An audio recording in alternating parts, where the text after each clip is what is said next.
Music with Sarah. All right, babe, we are slowly going down your 1,000 songs. I've got more than 1,000. More than 1,000 songs. Oh, yeah. All right. For sure. This week I took a guess at it, and I was right.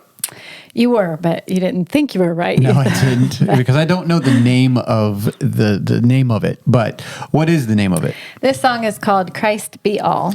And it's by a new band that we have never heard of. Yeah, Grace Worship. Yeah, and I guess. looked, and it apparently this album came out in 2020, so it's a few years old. It's a little bit more obscure, but that's fine. I don't know how we found this. Abigail found it or something like that. I actually found it on my Spotify release radar. They show me new songs. They released it 3 years later. That they think I'll like. Yeah, or I guess I don't know how release radars work, but whatever. Somehow it came across my feed, and I played it, and I liked it, and then I forgot about it for a while. And then recently I was going back through my liked songs, and I came across it, and I was like, wait, I love this. I want to learn it. So I did. Yeah, so this song actually, it's a hymn-like song. It has a lot of verses.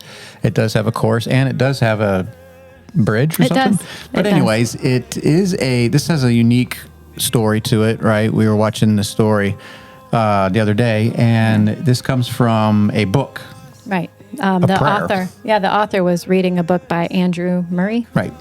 And in it, I think there was actually a poem that he had written, and it just struck him, and he was like, hey, I need to make a song out of this. Like, this is really good. Right. So he did.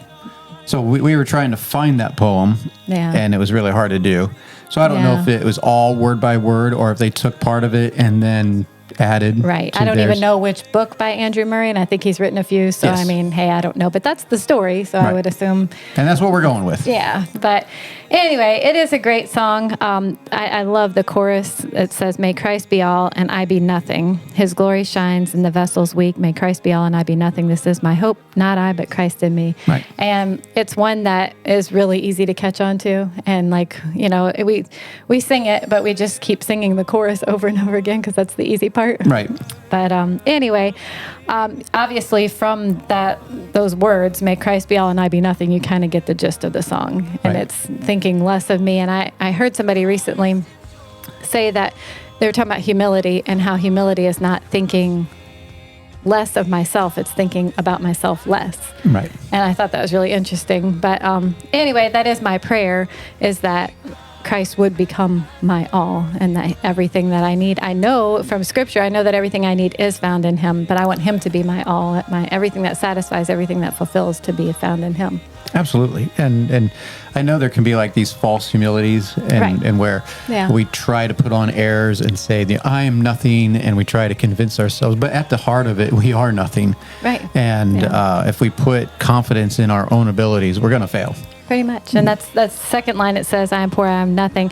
All my deeds cannot avail. And, you know, I think of myself, and it's like, I'm a good person, you know, and I try to do good things, but it's like, She's saying that in air quotes for you podcasters. Okay. But it's like, no matter how much good I do, I can never do anything that would merit any favor with God or anything that lasts. So anyway, and then the bridge, it has, bring me low, my heart lower still, that your grace my pride relieves. May these words resound loud until every tribe and tongue believes. And it's just like, it kind of builds there. And I think it's really cool to think of, you know, us becoming less and realizing the greatness of God, and then all of us coming together, every tribe, every tongue, and, you know, imagining that day in heaven when we're all singing together about the greatness of God. And actually the last, and it has a fourth verse, because you think it's over, and then it kind of quiets down and goes to another verse, and says, on golden shores of sure salvation, I will run to meet my King, free from shame and all accusation. He'll give himself, nothing I'll bring. Right. And it's beautiful. It's a beautiful song. It's pretty easy to sing, I think. Yeah, but, if you think that you can bring something to God, you got another thing coming. And we are bringing nothing. And so that is kind of at the heart of this, is that it's all about Christ. And that's true. Yeah. So go check it out. It's Christ Be All by Grace Worship. They're from Iowa or Illinois or something like that. Illinois. Yeah. And you can watch the video. I guess it's on Spotify. Oh, yes, which I do have to say for Spotify listeners, or maybe Apple, I don't know. Oh. But it ends there at the end of the verse. It just kind of quiets down and just hold on. ends. But if you go listen to the live version on YouTube, or if you go to their website, you can click on the live version. it has a little surprise at the end, because at the end you think, okay, it's done. And when we're singing at home, like when we finish it, we'll sing the chorus again. Well, on the live version, they do sing the chorus, and it's all a cappella, and it's pretty cool. So go check it out on YouTube for the live version.